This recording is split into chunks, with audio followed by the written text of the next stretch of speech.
السلام علیکم ورحمۃ اللہ۔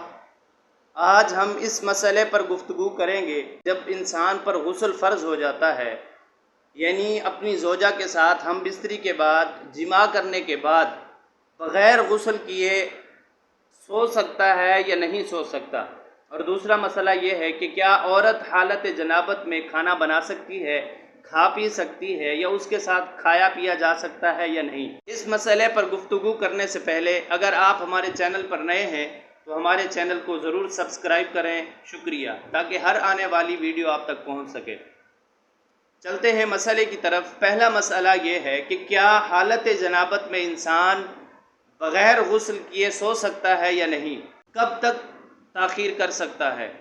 تو اس کا جواب یہ ہے کہ انسان جب ہم بستری کر لیتا ہے، غسل جنابت اس پر فرض ہو جاتا ہے، تو وہ انسان اتنی تاخیر تو کر سکتا ہے کہ فجر کی نماز سے پہلے تک وہ بغیر غسل کیے سو سکتا ہے، اس میں کوئی مسئلہ نہیں ہے۔ ام المؤمنین حضرت عائشہ صدیقہ رضی اللہ تعالی عنہ فرماتی ہیں کہ حضور اکرم صلی اللہ تعالی علیہ وسلم ہم بستری کے بعد بغیر غسل کیے سو جایا کرتے تھے، فقط وضو فرمایا کرتے تھے، اور کبھی کبھار وضو بھی نہیں فرمایا کرتے تھے اور بغیر غسل کیے سو جایا کرتے تھے۔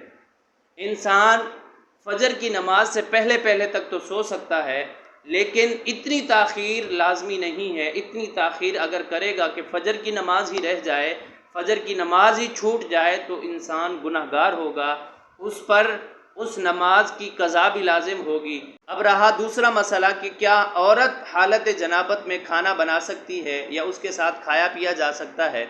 تو اس کا جواب اور اس کا شرعی حکم یہی ہے کہ اس عورت کے ساتھ کھانا پینا جائز ہے، یعنی وہ عورت کھا بھی سکتی ہے، کھانا بنا بھی سکتی ہے، حالت جنابت میں اس کے ساتھ اٹھا بھی جا سکتا ہے، اس کے ساتھ کھانا بھی بنایا جا سکتا ہے، اس کے ساتھ کھانا بھی کھایا جا سکتا ہے، اس میں کوئی مسئلہ نہیں ہے۔ لیکن اتنی دیر نہیں کرنی چاہیے کہ کوئی نماز ہی رہ جائے، نماز ہی چھوٹ جائے۔